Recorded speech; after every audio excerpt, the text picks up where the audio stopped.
Bonjour à tous, ici DJ Oiseau, le mec qui a fait une vidéo d'adieu et qui finalement peut en refaire une un mois plus tard. Donc vous vexez pas, hein, le prenez pas mal, c'était pas du troll, c'est juste que à ce moment-là je pouvais vraiment plus vous faire une vidéo et finalement au dernier mois je peux vous en refaire une. Donc c'est parti pour Onimusha 3. Alors ça c'est un jeu que je tiens à vous dédicacer parce que c'est un jeu que je trouve superbe et en plus qui est pas très connu. C'est un truc pour les puristes en quelque sorte, un peu comme Beyond Good and Evil pour ceux qui suivent mes vidéos.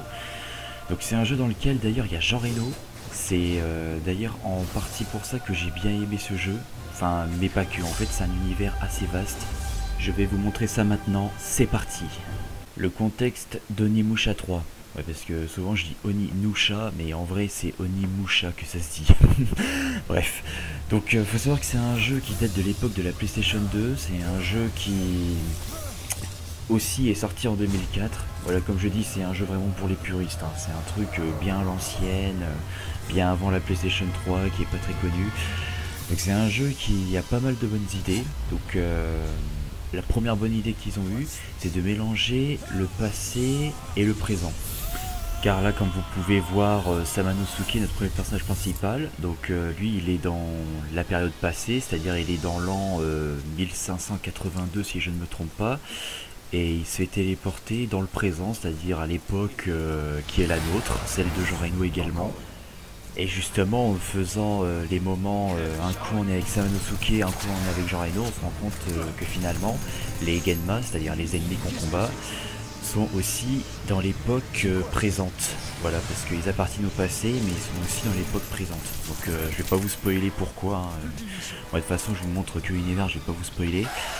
Mais quoi qu'il en soit, on voit que résultat, Samanosuke arrive dans le présent. Donc bien sûr, lui et Jean Reno ils peuvent pas parler pour le moment parce que Jean Reno c'est un français donc il parle en VF et Samanosuke lui c'est un japonais donc il parle en VSTFR.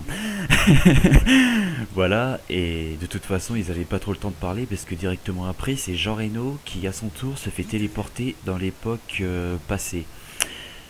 C'est-à-dire que, en gros, le samouraï du passé, Samanosuke, il est dans le présent et il a échangé sa place avec Jean Reno qui, à son tour, est dans le passé. Mais vous inquiétez pas, c'est pas juste par hasard, hein, c'est pas comme ça pour du fanservice. Il y a une raison à ça que je vais vous montrer juste après parce que dans ce jeu il y a vraiment de bonnes idées, vraiment le jeu a un contenu incroyable, surtout pour l'époque où c'est sorti, c'est-à-dire 2004, franchement ce jeu mérite un sacré hommage.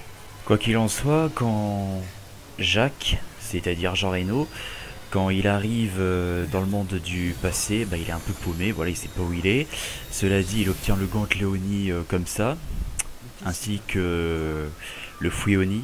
Donc il y a aussi une explication à ça, vous inquiétez pas, encore une fois, il n'y a pas de fanservice, toute chose n'arrive pas par hasard, et c'est ce que je vais vous montrer dans la scène qui suit maintenant. Donc à ce moment-là, il y a un Oni qui apparaît devant Jean Reno. Donc il se présente à lui, il lui dit je suis un Oni, puis il lui raconte que les Oni, en gros, c'est la lumière bienfaisante qui combat les ennemis Genma depuis toujours. Donc c'est de leur part que sont venus le Gantle Oni et compagnie. Et il lui explique aussi que c'est lui qui a téléporté Samanosuke dans son époque et que c'est aussi lui qui l'a mis dans l'époque 1582 maintenant. Voilà, il dit que c'est lui qui est responsable d'avoir fait l'échange entre les deux époques et les deux personnages. Et il lui explique aussi que Samanosuke n'arrivera pas à vaincre Nobunaga, c'est-à-dire le chef Genma actuel, et que justement s'il a changé les personnages d'époque, c'est justement pour parer cette insuffisance. Et résultat, au total, au final de tout ça, ce qui en découle, c'est que ce qui arrive, c'est vraiment pas par hasard. C'est en fait que genre Eno il a plus sa place dans le passé et Samanosuke plus dans le présent. Et comme ça, tous les deux ils pourront venir à bout des Genma. Et au passage, eh bien, il nous confie Ako, c'est-à-dire ce personnage féminin. Alors elle est très utile parce que elle va pouvoir permettre à tout le monde de parler en VSTFR et de se comprendre. Voilà, ça va servir à Jean Reno qui, dans le présent, sait parler que français, et à Samanosuke qui vient du passé, qui sait parler que Bostéfer. Et en plus, elle nous apporte un bon soutien parce que, tout simplement, elle peut aussi nous rapporter pas mal d'objets. Il y a aussi des coffres qu'elle est le seul à pouvoir, qu'elle est la seule, pardon, à pouvoir ouvrir. Bah tiens, je vais vous montrer ça en séquence vidéo maintenant. Voilà, il suffit d'aller à côté du coffre et quand on voit qu'elle dit quelque chose, eh bien d'appuyer sur X comme ceci. Voilà, puis elle nous rapporte l'objet, on n'a plus qu'à le prendre. Quoi qu'il en soit, ce sera tout pour vous expliquer ce qui se passe dans l'histoire, parce que encore une fois, je veux pas spoiler. Et d'ailleurs, je suis nul à ça. Voilà, je veux juste vous montrer juste l'univers du jeu. Puis voilà, s'il y a du spoil, c'est que le prologue. Voilà, j'irai pas plus loin pour le scénario. Par contre, je vais vous montrer un peu plus le gameplay du jeu, donc c'est-à-dire les armes qu'on débloque. Comment marche le jeu, comment on fait monter comment dire, tout le matos d'équipement, tout ça. Voilà, je vais vous montrer ça dès maintenant. Je vais commencer par le Gantley Oni, parce que en fait, disons que c'est la base. C'est avec ce gantelet là qu'on arrive à aspirer les âmes Genma, et elles ont toutes des particularités que je vais vous montrer. Elles sont disponibles en 3 couleurs, il y a les roses, les âmes jaunes et les âmes bleues. Donc les âmes roses sont les plus courantes, ce sont source de points d'expérience, c'est avec ça qu'on améliore les armes et compagnie. Et les âmes jaunes qui servent en fait de points de vie, et les âmes bleues qui servent en fait de points de magie, c'est avec ça qu'on fait les coups spéciaux. Bon d'accord, j'avoue, il y a aussi une quatrième catégorie d'âmes, c'est les mauves, mais ça je vous le réserve pour la fin, pour le comeback. Les armes de Onimusha 3, eh bien il y en a pas mal, je vais vous montrer d'abord la première qu'on débloque avec Samanosuke. Vous voyez le gantelet Oni qui réagit au sanctuaire Oni dissimulé, ça change la couleur des flammes, souvent un passage souterrain. Vraiment il y a de bonnes idées dans ce jeu là, ils ont vraiment poussé le jeu très loin, surtout pour un simple jeu PS2, vraiment chapeau. Et donc vous entrez dans le sanctuaire et là vous approchez de l'orbe de lumière, et là à ce moment là vous débloquez les Tenso, c'est-à-dire les épées de lumière jumelles. Donc bien sûr elles font plus de dégâts que le simple katana qu'on a au début, et en plus vous pouvez faire ceci qui est très joli, vous voyez, ça met bien le bout de la lame en valeur. Non, en fait plus sérieusement c'est un coup spécial, vous en servez sur un ennemi, ça fait cette animation très jolie et très puissante. En principe c'est le one shot. Et aussi, par contre, il faut savoir que ça utilise de la magie, donc faut pas s'en servir à tort et à travers. Voilà, faut vraiment s'en servir quand il y a besoin, mais si vous en servez tout le temps, vous n'allez pas vous en sortir parce que c'est limité. Et chaque arme a son coup spécial. Par exemple, là c'est la lame du vent, donc c'est un coup spécial, nickel. Ensuite, dans le prologue, on a cette arme, c'est une épée de la foudre.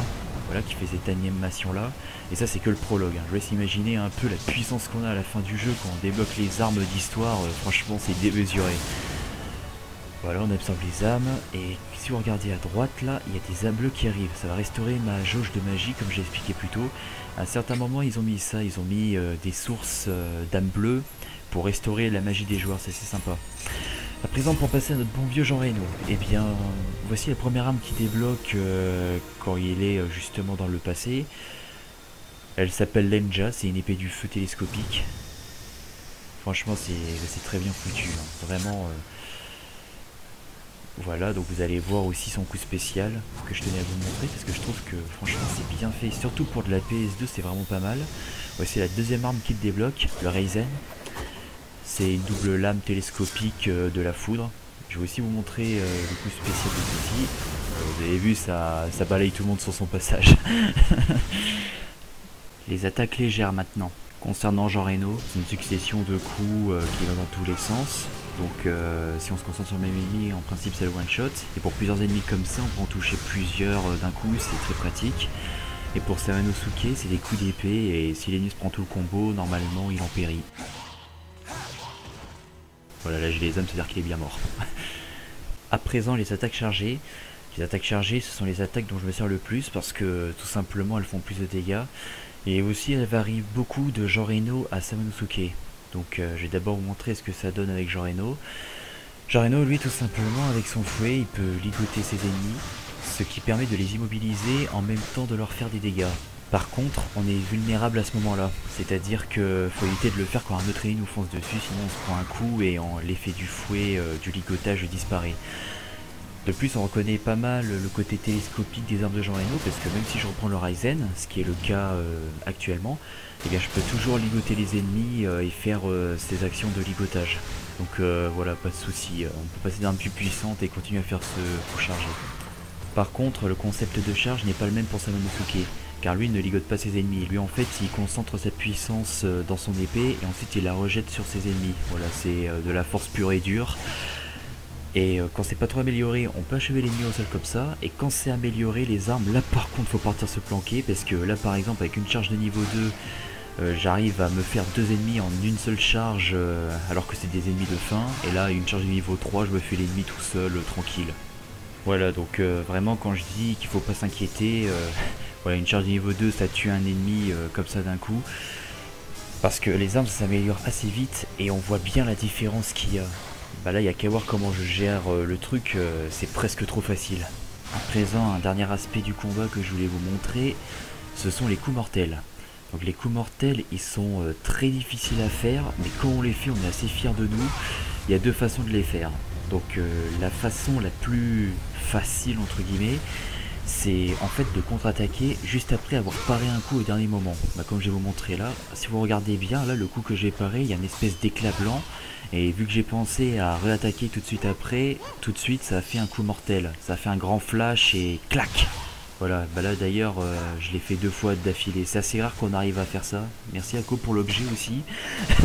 Voilà, les coups mortels, en fait c'est un très bon point fort du jeu aussi. Ils sont très difficiles à faire, mais une fois qu'on les fait on est très content.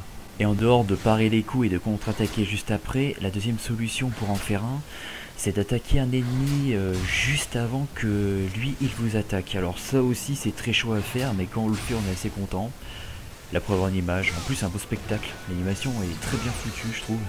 En passant, la personne que vous venez de voir avec les cheveux blonds et que vous allez revoir dans un instant, il s'agit de Michel. C'est en quelque sorte le troisième personnage principal d'Onimusha 3. Voilà, c'est elle qui est restée dans le présent et qui aide aussi de son côté.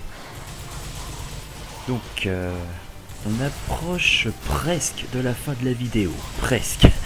Mais avant, il y a encore 2 critères du jeu que je voudrais vous montrer. Donc déjà, les bonus. Il y en a surtout 2 que je voudrais vous montrer. Le premier, ce sont les coffres noirs, que voici. Donc le concept est simple, il faut bouger les pièces du puzzle pour que le point gauche arrive à poursuivre son tracé jusqu'au point droit. Donc pour bouger les pièces c'est limité, c'est marqué en haut à gauche de l'écran, mais si vous échouez vous pouvez recommencer autant que vous voulez. Enfin c'est pratique pour voir qu'on s'est trop planté en même temps, donc c'est cool. Et si vous arrivez à faire le puzzle, vous avez une bonne récompense. Pendentif, là ça améliore la santé par exemple. Deuxième bonus du jeu, le voici, les fontaines à expérience. Il suffit d'être à côté et d'absorber tout avec le point Cléonie, puis on a plein d'expériences d'un coup. À présent, les âmes mauves. Les âmes mauves, c'est le côté surpuissance d'Onimusha 3, le grand comeback. On les reconnaît très facilement parce qu'elles sont plus grandes que les autres âmes qu'on a l'habitude de voir et aussi plus éclairées. Tiens, là par exemple, on voit ici dans le cercle rouge, voilà, on les voit à 3 km. Regardez en haut à gauche de l'écran, voilà, je sais pas si vous avez eu le temps de voir, mais quand j'ai absorbé la mauve, ça remplit l'un des emplacements, parce qu'en fait il y a 5 emplacements, donc là 3 mauves et 2 noirs, c'est-à-dire qu'il me manque plus que 2 âmes mauves et je pourrais activer le pouvoir suprême, pour ne pas dire légendaire et dévastateur. Je vais vous montrer ça. Il y a 2 façons d'activer ce pouvoir. La première c'est de se faire tuer, donc là je vais faire exprès de me prendre des coups, et le pouvoir s'activera de lui-même automatiquement quand nous serons au sol, et comme ça il nous sauvera la vie. Et on pourra profiter de ce pouvoir, de ses bonus de dégâts, tant que la barre mauve sera encore active, parce que ouais c'est limité, hein. En même temps si ce serait illimité ce serait beaucoup trop abusé, hein. Voilà, faut être compréhensif. Et la deuxième façon c'est de l'activer manuellement quand on veut, voilà, donc ce pouvoir, en plus de nous sauver la vie, si on vient de mourir, il nous donne des bonus de dégâts abusés. On peut faire une attaque de zone comme ça qui défonce tout sur son passage. Voilà, ça c'est aussi un gros point fort du jeu. Voilà, donc tracter les 5 âmes mauves. Ah tiens, j'en ai déjà 2 autres là. C'est utile et en plus ça peut sauver la vie et nous permettre de nous défouler à un bon moment dans des cas où on est un peu dans la mouise pour ainsi dire. Voilà, bon bah je pense vous avoir tout montré de Onimusha 3, enfin tout ce qui en valait la peine du moins. Cette vidéo va toucher à sa fin, donc merci à vous de l'avoir regardé, j'espère qu'elle vous aura plu. Je vous cache pas que je prépare deux autres vidéos, vous aurez la surprise, mais en tout cas ma chaîne YouTube ne va pas être aussi morte que ça finalement. Voilà, donc il y a deux vidéos qui vont bientôt aussi débouler sur YouTube. Je sais pas, peut-être dans un mois, peut-être dans plus que ça, mais c'est prévu que je vous en fasse deux autres. Merci à tous, c'était DJ Oiseau.